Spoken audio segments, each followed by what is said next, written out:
Saya record.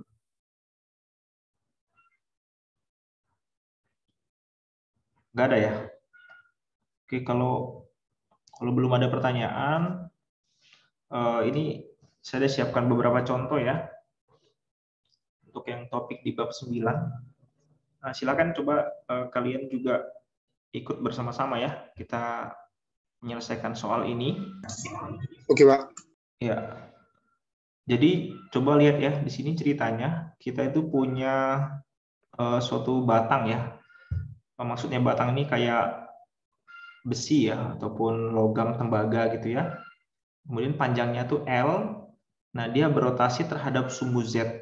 Nah, jadi kemudian dengan kecepatan sudut omega. Nah, kemudian jika diketahui B-nya ya, medan magnetnya ini, B-nya sama dengan B0 AZ tau pi.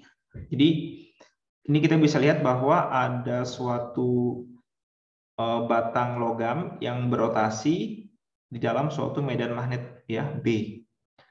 Nah, kita tahu bahwa kalau misalkan ada kasus seperti itu, akan timbul arus ya pada batang logam tersebut. Nah, di sini kita diminta untuk hitunglah tegangan yang diinduksikan pada konduktor tersebut. Oke, jadi ini kita sudah bicara tentang hukum Faraday di sini ya. Hukum Faraday ya. Nah, Faraday itu kan menyatakan bahwa jika ada suatu logam ya ataupun loop yang bergerak pada medan magnet, dia akan mengalami namanya tegangan induksi ya, atau VEMF. EMF ini maksudnya electromotive force. Ya, jadi GGL ya, atau bahasa Indonesia GGL, gaya gerak listrik gitu. Nah, jadi di sini kita bisa lihat untuk mencari VEMF itu kita tinggal integrasikan saja ya. Jadi kita integrasikan U cross B dot DL. Nah, U-nya ini apa? U-nya ini adalah kelajuan ya. Kelajuan dari batang tersebut. Ya. Kemudian B itu adalah medan magnet. Oke. Kemudian L itu adalah panjang kawatnya ya. Panjang kawat atau logam tersebut. Oke ya. Nah, di sini kita perlu mendefinisikan ya beberapa variabel nih. Yang pertama DL. Karena L itu adalah panjang kawat, makanya DL itu adalah elemen dari panjang kawat ya. Tadi kan batang itu berotasi terhadap sumbu Z ya. Jadi kalau digambarkan ini sumbu Z. Sumbu Z ya. Sumbu Z-nya. Nah, batangnya itu berotasi di sekitarnya. Jadi ini saya punya batang ini ya, yang warna ungu. Nah, batangnya berotasi begini. Nah, gitu ya. Jadi di sini kita definisikan panjang batangnya itu sebagai kalau kita pakai koordinat koordinat silinder ya. Nah, maka yang bagian ke sini itu adalah si rho-nya kan ya. Rho, A, rho, topi gitu ya. Ini Z, A, Z, topi. Ya.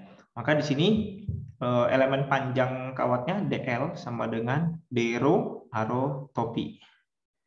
Ya, seperti itu. Oke, sampai sini ada pertanyaan?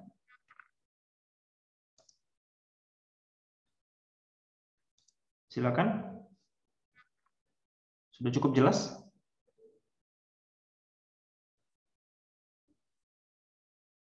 Oke, kalau tidak ada pertanyaan saya lanjutkan ya. Kemudian di sini kita punya U ya. U-nya ini adalah kelajuan ya. Kelajuan dari batang tersebut ya. Kita tahu bahwa batang ini akan berputar. Ya, dia berputar. Nah, maka di sini kita bisa definisikan berapa sih kecepatan ataupun kelajuan putarnya gitu ya. Nah, ini kita menggunakan rumus yang ini. Nah, ini dari mana? Ingat nggak kalau misalkan di gerak rotasi V sama dengan omega kali R. Nah, di sini R itu kan jari-jari ya. jari-jarinya. Nah, di sini kan jari-jarinya kita tuh karena kita pakai koordinat silinder, maka R-nya itu sama dengan rho ya. Makanya di sini kita bisa ganti omega kali dengan rho gitu ya. Nah, kemudian arahnya itu, nah ini kan kelajuan ya, kelajuan punya arahnya ke sana ya. Arahnya ke sana. Jadi ini sama dengan arahnya dari A, psi, topi gitu ya. Makanya di sini kelajuannya itu sama dengan arahnya A, psi, topi. Gitu. Ya. Sampai sini ada pertanyaan? Makanya kita dapat yang ini. Ada pertanyaan? Lanjut. Niko gimana Niko? Lanjut. Lanjut, Pak.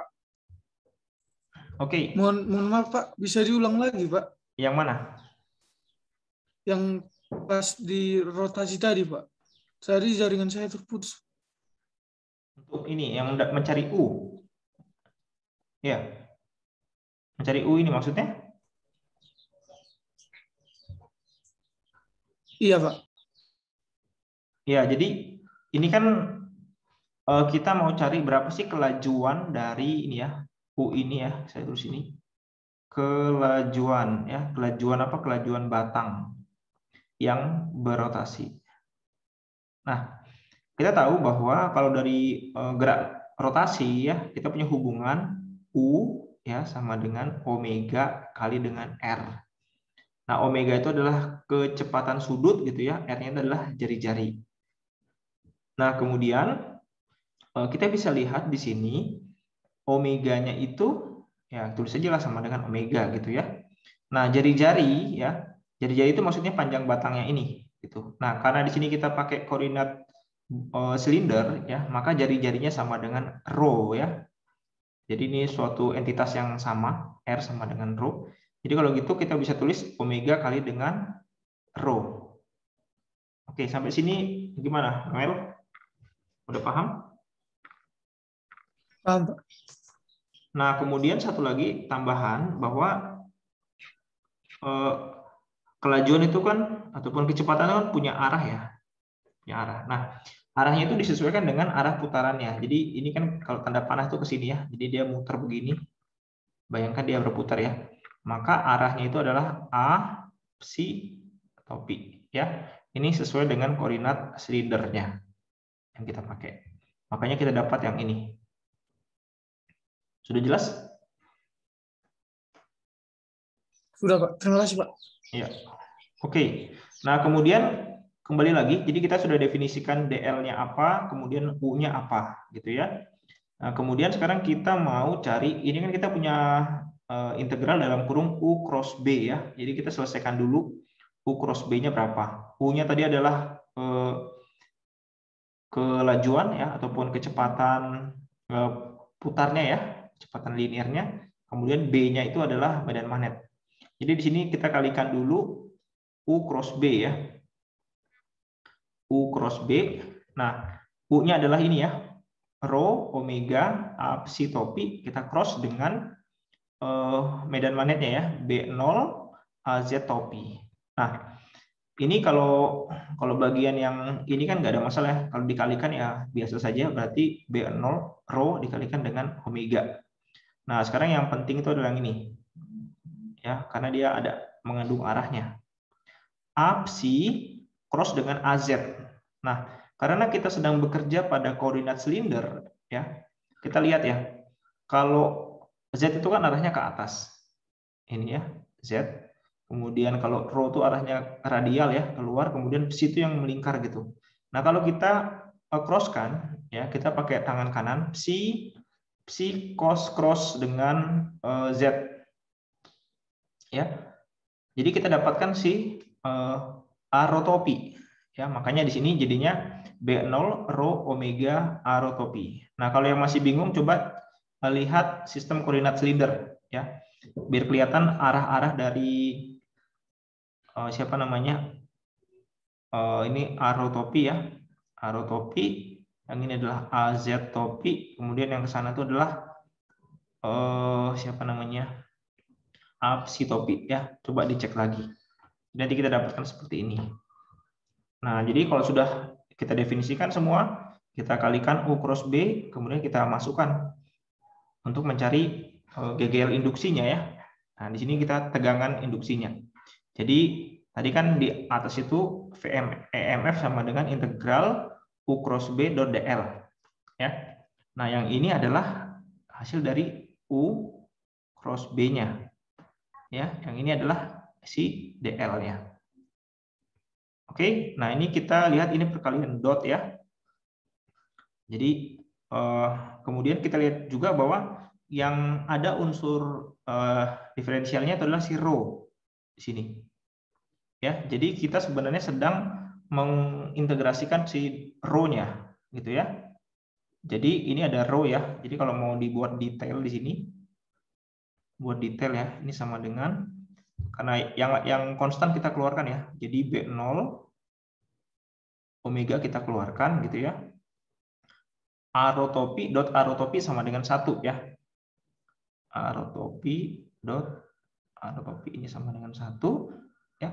Maka sudah menjadi lebih mudah. B0 omega integral gitu ya.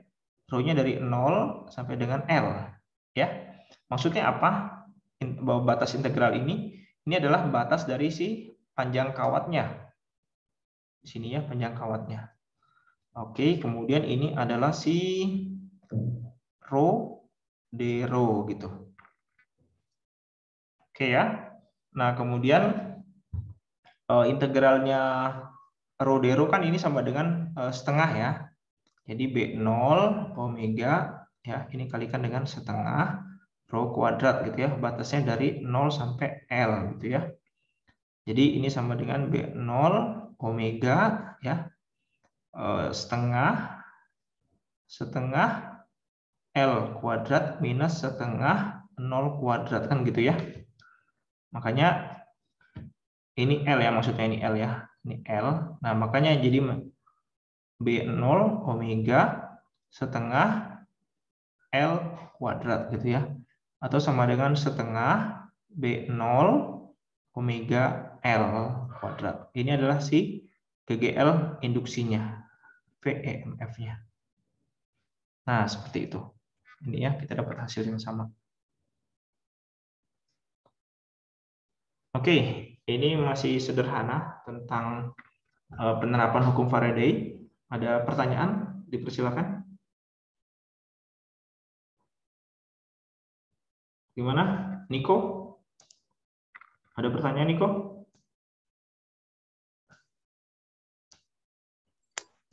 Nggak ada, Pak. Lanjut aja, Pak.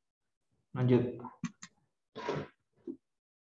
Oke ya, itu untuk yang latihan 1. Ya, jadi kita baru saja menghitung batang yang berotasi, kemudian di dalam medan magnet, dan kita diminta untuk cari tegangan induksinya. Nah, sekarang ke soal yang nomor 2. Nah, boleh silakan ditulis gambarnya dulu ya, terutama. Jadi ceritanya di gambar ini itu ada suatu loop, ya, loopnya yang warna merah ini. Loop itu kalian bayangkan sebagai suatu kawat ya, kawat yang dibentuk melingkar seperti ini. Kemudian loop ini karena dia dibuat melingkar begini, maka di bagian tengahnya itu kan ada area ya, ataupun luas.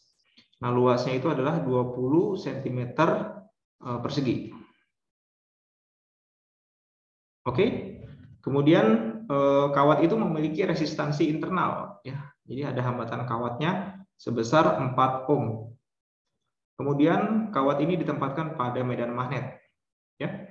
Di sini kita bisa lihat medan magnetnya B sama dengan 40 cos 10 pangkat 4 kali T ya, azeotopi miliweber per meter persegi gitu. Jadi di sini kita bisa lihat bahwa medan magnetnya itu berubah terhadap waktu ya. Ini ada variabel T di sini. Jadi kalau T-nya berubah ya, waktunya makin lama, medan magnetnya makin besar. Ya, jadi ini medan magnetnya tidak konstan ya. Nah, kita diminta untuk mencari berapakah arus induksi ya pada loop tersebut.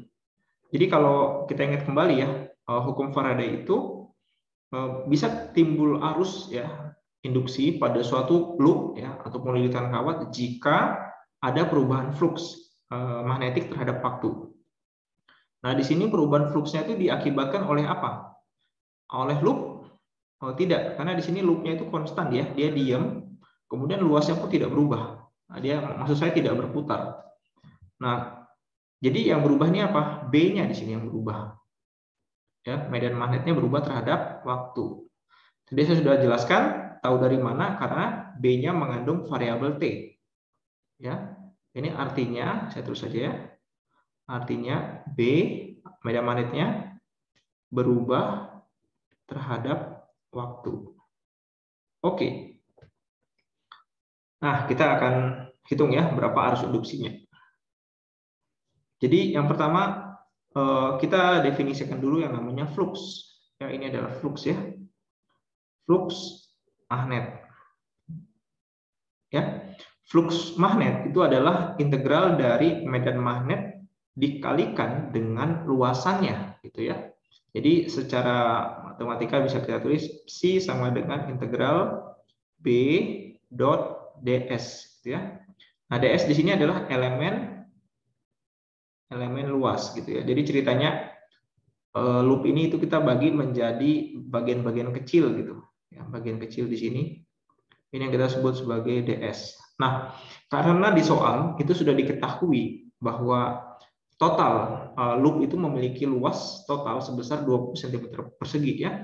Maka dari sini kita tidak perlu memusingkan bagaimana integral ds-nya ya. Jadi kita langsung dapat total integral ds ya s gitu ya atau luasnya. Maka di sini kita cukup tulis b dikalikan dengan s gitu ya. Makanya dapat yang ini. Oke, sampai sini ada pertanyaan? Kalau ada yang mau tanya, angkat tangan ya, biar saya tahu.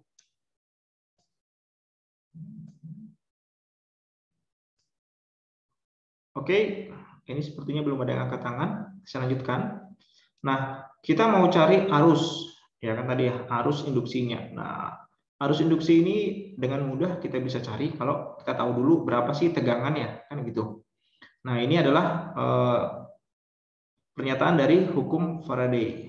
Ya, jadi tegangan induksi sama dengan sebenarnya ini lengkapnya begini ya. VEMF itu sama dengan minus N ya D flux dt. Jadi GGL induksi ataupun tegangan induksi itu sama dengan minus dikalikan dengan N. N itu adalah lilitan kawatnya. Ya, berapa lilit? 2 lilit, 3 lilit, apa 1 lilit dan sampai 100 ataupun sampai seterusnya. Nah, kemudian Psi dt itu menyatakan perubahan ya di sini ya. Perubahan flux ya terhadap dt. T ya berarti terhadap waktu di sini. Gitu. Ya. Nah, sementara di sini kita sudah tahu bahwa psi-nya itu sendiri adalah B dot S ya. Makanya ini bisa ditulis sama dengan karena lilitannya sama dengan 1 ya, berarti minus ya d psi dt gitu kan ya. Kemudian minus d dt dari B dot S gitu. Ini ada pertanyaan dari Johan. Mau bertanya kenapa dikatakan tegangannya dengan VEMF? Maksudnya gimana, Johan?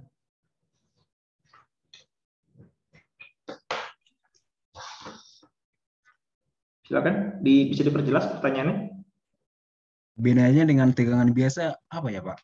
Dengan V tanpa EMF gitu Pak. Oke, sebentar ya. Johan. NIM 19 ya. Sambil saya catat yang aktif ya. Jadi gini, ini kan kita bicara mengenai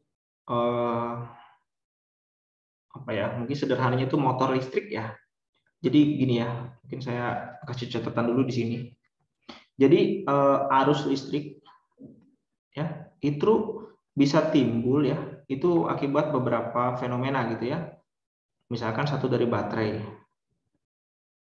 gitu ya. Jadi kalau dari baterai kita punya baterai sudah tersimpan, kemudian kita pasang gitu ya. dengan suatu hambatan di sini, maka akan ada arus yang mengalir, gitu ya. Nah, tegangannya kita sebut sebagai V ya, ataupun gini. Oke, Johan? Ya, Pak. Kemudian yang kedua, itu bisa dari arus listrik bisa timbul akibat perubahan flux terhadap waktu. Ini yang kita sebut sebagai GGL ya. Nah, fenomena ini itu ditemukan oleh Opung Faraday, Michael Faraday. Gitu. Nah, kenapa bisa timbul arus listrik ya? Karena ada perubahan flux terhadap waktu. Nah, perubahan flux terhadap waktu ini itu ada 3 ya faktor yang bisa mempengaruhi perubahan flux. Yang pertama luas loop ya, ataupun sudut loopnya. Kemudian B, medan magnetnya yang berubah. Nah, kenapa? Oke, sebentar dulu. Nah, kemudian tegangan yang dihasilkan dari fenomena ini itu disebut sebagai VEMF atau tegangan induksi gitu. Kenapa disebut tegangan induksi? Ya, karena awalnya kan hanya ada lilitan kawat. Nah, ini lilitan kawat, kemudian misalkan ini saya kasih beban lah di sini ya. Ya, biar sederhana aja gitu ya. Saya kasih beban namanya R, ini lilitan kawat. Nah, kalau misalkan cuma seperti ini, ada timbul arus listrik ya? Nggak ada kan? Nah, kemudian hasil percobaannya Faraday ya, kita dekatkanlah suatu magnet ya, utara selatan gitu ya, kita dekatkan, jauhkan gitu, kita rubah-rubah. Nah, dari sini timbullah arus ya kan pada kawat ini gitu. Nah, arus yang dihasilkan ini namanya arus induksi gitu ya. Nah, tegangan yang terukur misalkan ini VAB ya.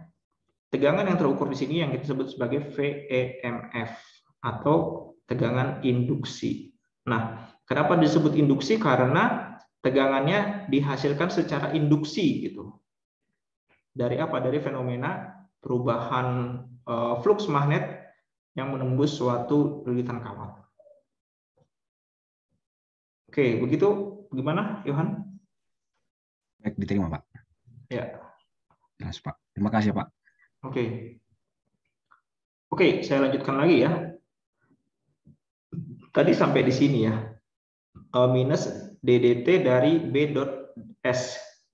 Nah, kita tahu di soal tadi bahwa pada gambar di bawah ini sebuah loop dengan luas 20 cm persegi. Berarti kan ini artinya sudah fix ya. Nggak berubah-berubah, konstan dia. Ya, tidak berubah terhadap waktu. Sementara yang berubah terhadap waktu adalah si B-nya. Ya, maka oleh karena itu S-nya konstan, B-nya berubah. Makanya ini bisa tulis begini. Minus S ya karena dia konstan dB dt. Makanya menjadi yang seperti ini. Oke ya. Nah, kemudian saya lanjutkan. Nah, berarti kita tinggal mencari berapa sih perubahan dari B terhadap waktu ya. B-nya kan yang ini ya. 40 cos 10 pangkat 4T ya. Kemudian luasnya ini S ya. Ini B. Luasnya kan 20 cm persegi ya. Ini kalau dibuat ke dalam meter persegi ya, berarti 20 kali 10 pangkat minus 4. Ya, begitu. Nah, ini kita turunkan cos ya. Ini kan turunkan terhadap T ya. Berarti kita ini kan 10 cos 10 pangkat 4T. Berarti kalau kita turunkan si cosnya kan berarti 40 konstan, tulis dulu 40 kali dengan ini kita keluarkan ya, berarti 10 pangkat 4. Turunannya cos kan min sin ya. Min kali min plus. Nah, berarti tinggal sin. Ya, sin 10 pangkat 4. T di sini. Ini ada kurang T-nya di sini. T. Nah, kemudian ini muncul dari mana nih? Kok ada 10 pangkat minus 3? Nah, lihat di soal bahwa ini kita punya satuan ya di sini ya. Ini kita punya satuan mili ya. Mili Weber per meter persegi gitu ya. Berarti mili itu kan 10 pangkat minus 3 ya. Makanya yang di bagian bawah tadi ini menjadi ada 10 pangkat minus 3-nya. Gitu ya. Kemudian ini si S-nya. Nah, jadi kalau kita kalikan semua, ya seperti biasa aja kalikan, berarti kita dapatkan di sini hasilnya 0,8 sin 10 pangkat 4T. Nah, ini adalah GGL induksinya atau VEMF-nya. Gitu. Oke. Nah, kemudian arus induksinya, itu kan arus yang mengalir pada kawat tersebut, ya berapa? Ya, ini kita gunakan aja arus sama dengan VEMF dibagi dengan R-nya ya, karena di kawat tersebut ada hambatannya. Ya, maka ya sudah kita tinggal bagi aja 0,8 sin 10 pangkat 4T dibagi dengan 4. Jadi dapatnya I-nya sama dengan 0,2 sin 10 pangkat 4T ampere. Oke, sampai sini kita sudah dapat arusnya. Nah, terus kalau kita mau menyatakan apa namanya arah dari aliran arusnya kemana gitu ya. Nah, sekarang kita coba lihat di gambar ini. Ini saya bawa dulu gambarnya ke bawah ya.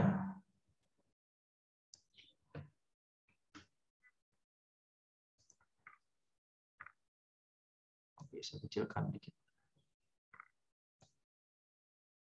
Nah, arahnya kemana gitu. Sekarang kita lihat si ini ya.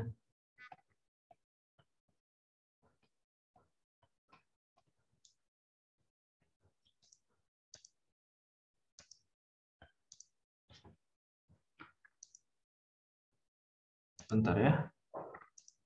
Nah, sekarang kita lihat apa namanya V-nya ya, V-nya. Lihat ini. Ini V-nya kan nilainya positif ya. Ya, kemudian I-nya juga nilainya positif. Jadi artinya apa? Kalau apa namanya B-nya ya, ini kan B-nya tuh arahnya kemana nih? Dot. Dot itu kan keluar ya, keluar bidang. Jadi kalian bayangkan ini ada medan magnet, arahnya itu menuju mata kita dari ke bidang kertas ataupun layar komputer kalian ya, dia menuju mata kita begitu. Nah, kalau B-nya makin besar ya, maka I-nya itu akan I ataupun V-nya ya, itu dia nilainya positif. Saya misalkan ambilnya I-nya deh. I-nya itu nilainya positif gitu ya. Nah, sesuai dengan hukum Lenz ya, menyatakan bahwa perubahan ataupun gini, suatu loop itu akan berusaha mempertahankan keadaan awalnya. Ya, jadi kalau misalkan dia B-nya itu makin besar ya ke arah kita dari layar komputer menuju mata kita ya, maka harus dikurangin. Nah, cara menguranginya gimana? Cara menguranginnya adalah dilawan gitu kan ya, dilawan. Nah, siapa yang melawan itu? Yang melawan adalah medan magnet akibat arus induksi gitu. Jadi kalau apa namanya? Medan magnetnya menuju wajah kita gitu ya, dari layar menuju wajah kita, maka harus dilawan dengan medan magnet yang arahnya dari wajah kita menuju ke layar. Ya, bisa dipahami? Halo? Bisa dipahami ini? Bisa, Pak. Tapi Pak, ini kan kalau misalnya arusnya itu mengalir searah jarum jam, Pak. Oh, belum. Berarti Kita belum tahu apa namanya arahnya nih ceritanya. Justru kita pengen tahu kemana arahnya gitu. Oh. Tapi Untuk di rumus di catatan atas kan ada N-nya tuh, Pak. Coba ke atas, Pak, di bagian integral flux. Ini, N-nya itu kan ada simbol N. N, iya. Di bawah kok hilang, Pak? Tadi kayaknya Ini ketinggalan aku di situ, Pak. kan ini N itu jumlah lilitan kawat ya. Kan kita sedang berbicara lilitan kawatnya satu loop. Jadi N-nya sama dengan 1. Oh, baik. Oke. Itu ya Esther ya. Esther. Tadi Gabriel gimana? iya Pak, enggak. Tadi kan aku nanya yang catatan yang di catatannya saya tadi baca Pak, kalau arus itu mengalir searah jarum jam Pak. tapi Bapak bilang arahnya Oke. belum diapakan gitu, Pak. Ya, Oke, Pak. ini saya hapus aja dulu. Nah, jadi sekarang kita ingin tahu kemana sih arah arus induksi, gitu ya. Ya, Pak. Oke, saya ulangi ya. Tolong tangan kanannya disiapkan. Jadi ini kan ceritanya B-nya itu ya tandanya dot. Artinya dia itu keluar bidang. Ya, keluar bidang mata kita. Dari layar komputer ke menuju mata kita gitu. Nah, sesuai dengan hukum Lenz bahwa suatu loop itu akan mencoba untuk mempertahankan keadaan awalnya. Jadi dia nggak mau ada perubahan. Jadi kalau B-nya makin besar dari layar menuju mata kita, maka harus dilawan. Gitu. Dilawannya kemana? Dilawannya dari medan magnet yang arahnya dari wajah kita menuju ke dalam, menuju ke layar. Jadi coba arahkan jempol pada tangan kalian itu masuk ke ke arah layar komputer kalian. Sudah? Gini ya. Nah, maka Sudah, Pak. keempat jari itu menyatakan arah dari arus induksinya. Oke? Jadi kalau saya gambarkan arah arus induksinya itu yang ini. Nah, ini dia. Dia yang ke arah kanan itu ya, Pak ya? Ya, ini kan searah dengan arah jarum jam kan? Iya, Pak. Ya, makanya tadi sudah dikasih catatan arah arus induksinya searah jarum jam. Clockwise. Ya, sampai sini ada pertanyaan?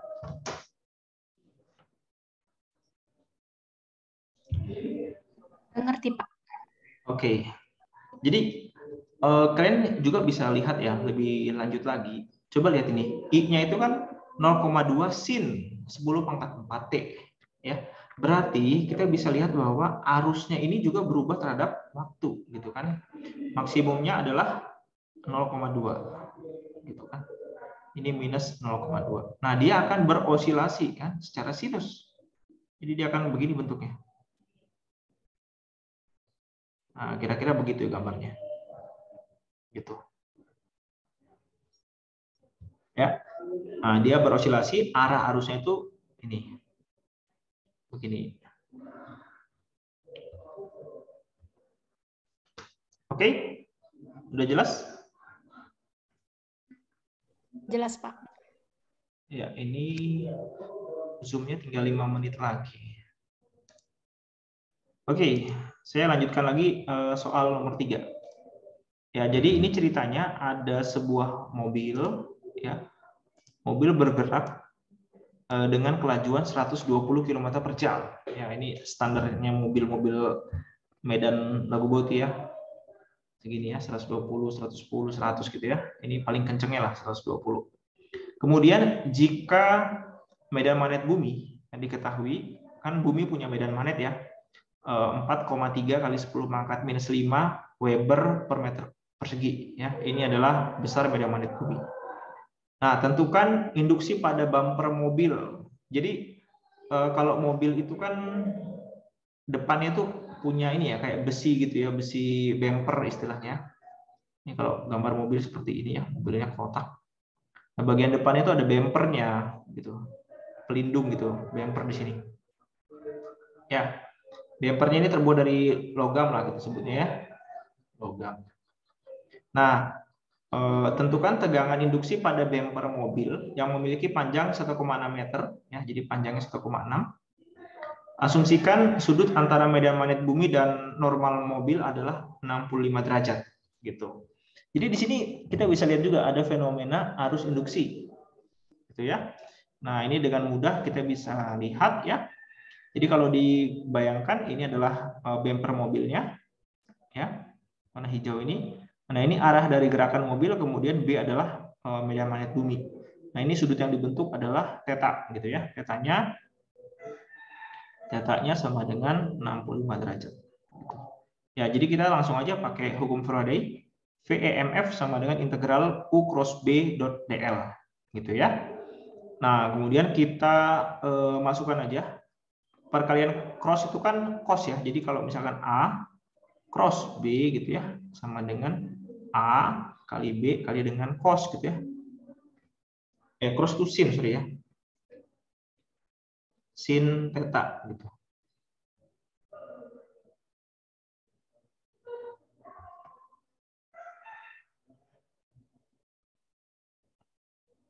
Oke ya. Ini apa namanya? Ini maksudnya kecepatan, sebentar, ini ada salah gambar sedikit ya.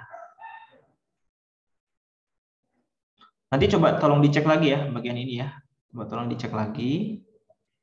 Tapi kalau cross itu kan sin ya. Jadi besarnya A. Jadi kalau ada vektor ya, vektor A, ini ada vektor B gitu ya. Jadi vektor A cross vektor B besarnya adalah AB sin theta gitu ya. Nah, sekarang ini U dikalikan dengan cross B. Nanti coba dicek dulu ya, karena tadi saya lihat di referensi ini pakai cos. Coba cek dulu lagi ya, kenapa bisa cos? Karena kemungkinan ini U ini adalah kelajuan dari mobil ya.